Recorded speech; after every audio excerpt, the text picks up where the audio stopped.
right. We have so much to talk about. Ladies and gentlemen, welcome to the October State of the Union address. So much has happened in these last few weeks. It's been a great month for Pixel Party. A lot of good things, a lot of bad things. I think I have more bad news than I do good news, but it is what it is. Where there's so much to talk about. There is so much to talk about. I don't even know where to begin. Um, man, I guess we can start with everyone who has qualified. If we have any new qualification people, and that is Unique K. She has qualified for both normal and hyper for winning the August 1v1.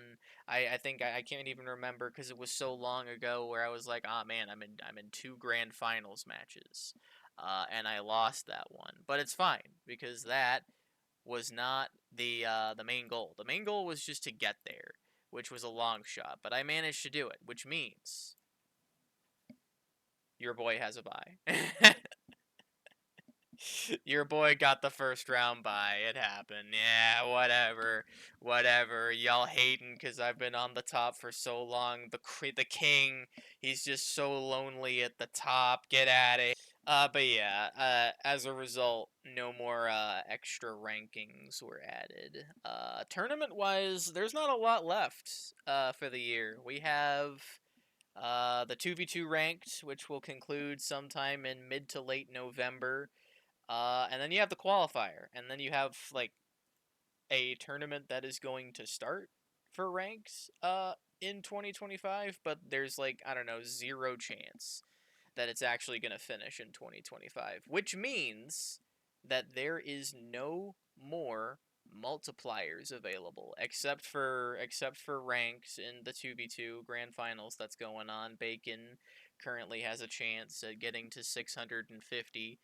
Or no. Well, yeah, he does, but that actually doesn't mean anything close, which I'll get into shortly. So yeah, I guess you shouldn't be too surprised to hear that there's like only four majors left in the entire year. One of them is already a grand finals. One of them is halfway done, maybe a little more than. And then there's the qualifier tournament, and then that's it. So, yeah. Everything down here is like who can get the number one seed still, which I have reigned supreme since the beginning of the year. Yes, I know, it's so boring, it's so lame. But I actually might get into that a little bit later. This is everyone that can probably genuinely compete for the number one seed, and I am on that list. There's Raywad. I think Raywad is going to be my main competitor. He's got his work cut out for him. He has three major tournaments left. I have four, because I'm in the grand finals of another tournament. It went to a bracket reset. I know it's cringe. Addison, he had his performance, uh, but it is what it is. It is what it is. Honestly, I can't be too mad. We still have a chance. It's going to take a while. I'm just glad this tournament is ending in the year 2025 because this tournament has been going on since June 3rd. So it's been like 5 months. It's going to be another half month at least before it finishes. It's going to be so much fun. I'm going to suffer a whole bunch. All right. I don't know how much this has changed since September. Italic is obviously still everything that's already been done. Anything underlined is a reserved spot for champs that's not going to be based on tournaments. And then bold, the bold category is any tournament that doesn't require you to place in the top. Like if there's four spots available in the qualifier tournament, you do not have to place in the top four in order to secure a spot. Um, and so that's why this is not going to change. There will be four spots reserved no matter what. December, there's the December top three. That's around the corner, so that'll be fun. And yeah, I kind of already mentioned it, but there are chances for people to improve their score. Pretty much everything here is going to change. No, everything here is going to stay exactly the way it is, except for Uni and Bacon, depending on what they do. Even Addison can't improve his score because he plays so well in the 2024 normal champs. So there's also that. Over here, you have a list of people that are not currently qualified for the championship tournament based on version. But based on the number of reserved ranking spots, these are the people that would get in. Our boy Owen. You got F Will, Koo, and Oof that would qualify for normal mode. And then you have Maple, who somehow still hasn't qualified for hyper mode. I know, Omega Cringe, LMAO. You got CJ. Honestly, kind of makes sense. CJ literally won a ranked hyper tournament and he's still not qualified. It doesn't make any sense. I don't understand. You know what? I'm already pretty tired. It is what it is. So these are all the people that will qualify, and this is a list of dropouts. These are the people that would qualify based on dropping out. Like if Dopa, he's probably not gonna play. Owen, small chance he won't play. I hope he does. I hope both of them do. But in the event that they drop out, this is basically the list of people that would be lined up for that. You'll notice a lot of the same names, there's it's 4 in a row, literally 4 in a row. Also, a fun little detail I thought I would add is I have my own opinion on who deserves the wild card spot. There's one for each mode. One for normal and one for hyper. I actually kind of need to think about it. I'll just write the name. No, I won't write the name there. I'll just say what I want it to be. So the wild card for normal mode, I think it should go to Sylveon. If Sylveon somehow doesn't end up qualifying by the end of the year, he needs to get in. He needs to get that spot. I can't think of anyone else that deserves it more. You can gauge the sorry, my brain, it's on vacation. There's a lot of different ways to gauge who deserves it. It's based on like, oh, this person did the best in the most tournaments, but and like a reserve select few, but they didn't get in. But then there's like Sylveon, who's like, they've had some pretty okay performances throughout the year. They've shown dedication. That's the thing, dedication. That would be nice. I would like to see dedicate, and plus he's been so close to winning so many tournaments over and over again, and he's just getting scammed every week. It's like someone else finds a way to prevent him from winning. Samly literally has not won a single tournament in his life, and then he just decides to go god mode and prevent Sylveon from winning. And then the following week, I can't even remember who got number one. Uh, it was Uni. Uni took that away from him. It's the poor lad. He's been so close for like so many weeks in a row. He's getting scammed. I don't know how else to say it. I'm trying to think of like who would deserve to qualify in the mode in hyper mode. It's crazy because like all of the top 8 except for Maple no, he's gonna get in. He's gonna get in. I was gonna reserve it for Maple. That would be funny. I think Sander will probably get in. I don't know. Who do I think deserves it? Man, I don't know. Unpopular take, but I would probably give it to Sander. Well, he's right there though. Oh wait, no, he's not. He's really not there though, because these are the reserves. Okay, yeah, give it to Sander. If somehow, some way he doesn't qualify, I want us to give it to Sander. I should also probably stipulate. I have no say in this. This is just my thoughts. I'm thinking out loud. I have no actual say in who gets in with the wild card, but I figured I'd give it a shot. All right, this Excel spreadsheet was a pain in the ass to set up, but it took like, I don't know, 30 minutes. I just want to eat food. I just want to go and get something to eat. I have some Wingstop downstairs. It's gonna be fantastic. Uh, let me go back here for a second. Someone's ringing the doorbell. All right, I'm not here. I'm not here. Halloween is it's 10:42 a.m. There's literally 10:42 p.m. There's literally no way that I actually kind of want to go check that. I'm gonna be right. Okay, I have no idea what that was. Either I got visited by the Grim Reaper and I made him hesitate, or we got prank called. I really couldn't say. But something that I also did manage to calculate. This number, you'll notice it is a bit smaller. That is because of this chaotic, horrible atrocity of an Excel sheet. Um, it is going to be a pain to adjust this as the months go on. But this is everyone who realistically is able to get a first round bye. It's basically everyone from here, because all of them have one common denominator. Every single one of them can score more than 600 points. And because there are more than 8 people who are capable of doing this, that means that literally anyone with a maximum ceiling less than 600 is automatically, or like a million to 1 odds, not able to secure a first round bye.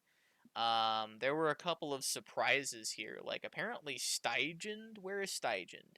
He's here. He can only score a maximum of 580 points. That number cannot go any higher than 580. So I took the time to calculate every single person who has a chance of getting a first round bye and calculating their maximum possible score. I'm recording, right? Good. And then I managed to sort it somehow. And as we can see, we go all the way. This is it, right? Yeah. So, as we can see, this is the cutoff. 650 points. If you can score more than 650 points this year, then you automatically secure a first round bye, as opposed to 1 month ago, where that number had to be 661 points, which I still managed to do. But there's one tiny little problem. No, nobody's done that yet. Nobody nobody's no, except for me. You got me, the lone soldier. Say what you want, but I mean, I'm putting in them hours or something. I don't know. So yeah, I nobody has that buy yet. I'm the only one who has it confirmed. So yeah, it's yeah, yeah. I guess I can kind of glance over here and look at this. I should also probably point out this stuff right here basically means literally nothing. Because in any given week, during a weekly, we can just randomly get uh, like a group of 20 people to join. So there are a lot of opportunities. It's really easy to get like 100 points, or it can either be the easiest thing in the world or the hardest thing in the world. It could be limited to the September top 3, or in like one day when the next weekly is held, there could be 30 people that show up and it counts as a minor. I so basically, no matter what this number is right now, like Dopa, for example, he could just log back in, start a weekly with like, I don't know, 20 plus, and get that number to 100 in 2 weeks. So, as far as I'm concerned, when calculating the max score, everything here is 100. Like, everything here is collected to 100. I have Bacon in red because I wanted to hypothetically check his maximum score, even if he beats us in the ranked 2v2 grand finals, which he's already in the process of doing. We're doing a bracket reset right now. His maximum score is 520. Um, let's see. Uni, yeah, Uni's able to get up there. Man, where do I even go from here? So yeah, basically I'm the only one that has a buy. That's the main takeaway.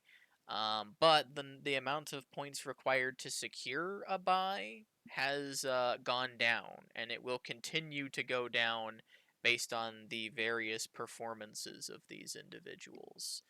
Uh, and maybe Dopa. Well, technically he can still get a first round bye. It's ridiculously a long shot. But I'm also not gonna discount it simply because he hasn't been playing all year, you know? Oh yeah, I almost forgot to mention this. I wanted to make a small talking point about this before I signed off for the month of October. Man, where was I going with this? I want to start off by saying that I'm not actually mad when I say this, but a comment that Addison made to me recently caught me. Well, it didn't catch me off guard, but it was interesting to hear him say it. I don't have the screenshot, nor am I going to go and find it. Uh, but he made a comment to me a while ago saying that he was kind of tired of me being number one. Like, I've been number one all year. Um, and he wants to see somebody else get number one. Which, I mean, I get it. The Zach fatigue. I totally understand. However, I will also point out I'm gonna be real with you. There's only one person left that's gonna get that can genuinely fight me for it, and it's Raywad. Now let me ask you this: with all due respect to Raywad, who would you rather see be the number one seed? Someone who you look at them and they're like, yeah, well, of course they're gonna be the number one seed, or would you rather have me be the number one seed? Do you see what I'm getting at here? And another thing about this format that is so interesting is that in general, the best players are still going to get the highest seeds. The only difference is dedication. Raywad has not played in any majors for half of the year. But if he did, would he get the number one seed? Hell yeah. Of course he would get the number one seed. But he didn't. And, well, not yet, anyways. But that's the point that I'm trying to make here. Raywad can easily, the best players can still get the number one seed away from me, but none of them brought in the dedication to do it. And that's what makes this format this year so interesting. And what Addison is saying is basically stripping that away. So would you rather truly see someone who, they played the format the right way, they gave themselves as many chances as possible to do as well as they could, or would you rather see one of the greatest players of all time swoop in and get the number one seed as they should have done? Exactly. This format allows people like me to get the number one seed. So I feel like and I mean, I again, all due respect to Raywad, and all of this is to say I may not even get the number two seed. Owen could come back and take that from me. And honestly, if he gets the number one seed, I would be totally fine with that too. But I would like to point out that I think that me or Owen would be better suited to get the number one seed this year. Because it's not because we're better, it's because we were more dedicated. I think that would be cooler to see. So I would rather things stay exactly the way they are. Something else that I've been thinking about recently is what the number one seed means. Like the expectations, the stress of maintaining the number one seed. I've had it throughout the whole year. Raywad is looking primed and ready to take the number one seed away from me. Uh, and that's been a big source of stress for me, just like, oh god, I gotta live up to the expectations of the number one overall seed. If I make a mistake, then I am clearly just scum of the earth. No, that's not how this works. It's just not, like Sander pointed it out to me. It's like, it's not just about being the number one seed because you're the best. No, it's because you fought throughout the year to get here, right? You gave yourself as many chances as possible, and you did well. I've done very well this year. I'm not going to sit here and berate myself. I don't think that's what I meant to say. To curse myself, to hurt myself. I deserve the number one seed. And maybe Raywad will take it from me. But I'll still get a really high seed, and I'll deserve that high seed. Because it shows it's not just about skill, it's about dedication. And even if it wasn't about dedication, I would still be here. So I gotta hang my hat on that. I had one more thing I wanted to talk about. I gotta remember what it was because I kind of forgot. Oh yeah, I suppose I should mention how I think things are going to shake up. So if I do want the number one seed, three things are going to have to happen, and if even one of them don't, I'm pretty confident I am not going to get the number one seed. First of all, me and Addison are going to have to win rank 2v2. If that doesn't happen, Ray Watt's going to finish with at least 680 points. It doesn't look good. The second thing that's going to happen is I'm going to have to win a qualifier tournament. I don't have to win both, but I'm going to have to win one of them. And the third thing that's going to happen, maybe fourth, the third thing that's going to happen, Raywad cannot win a qualifier. If he does, then I think that's it for me, and we are cooked. Either that or he needs to not win the teams tournament going on right now. He can get literally any other placement except for first, and I would be fine with that because second place is like what, 75 points? That's nothing. That can be totally fine. So yeah, it's basically going to come down to the qualifier. It will all be decided at the qualifier. So we'll see how it goes. Um, that's pretty much all I got for the October State of the Union. A pretty successful month. We definitely could have capitalized, done some stuff better. I guess I almost forgot to mention this. It was a bit more of a rough month for October. The team's tournament has been kicking my ass. I actually had a decent performance today, so I'm pretty happy with that. Even though we lost 3-1, it wasn't because of me. But I don't know. I've been stumbling a little bit. I haven't beaten a lot of tough competition. But it's not like it was as one-sided as I thought. With Raywad, when I faced Raywad earlier this month, I should have beaten him in the Hyper Champs format. If that match was played 99 more times, I'd win in like 98 of them because an egg I threw just randomly decided to grow 10 times the size. And if it doesn't do that, I would have won 2-1 against one of the favorites to win the grand finals. So, as much as it sucks that I lost that in the end, and I just got like ridiculously unlucky for that match, and there's still a lot to work on. I think there's a lot of ability to grow and get better. I want to try and get a little bit more confident with rolling by the time the qualifier tournament comes around. We will see how this goes. How long have I been talking? I have been talking for 22 minutes, about to be 23 about Pixel Party. I'm honestly impressed. But yeah, 2 months left, chat, until Champs comes around. Can't wait to see how it shakes up. Will I get the number one seed? We'll see. So yeah, that is it. Thank you guys. I guess I'll see you in November, and have a good day. Bye.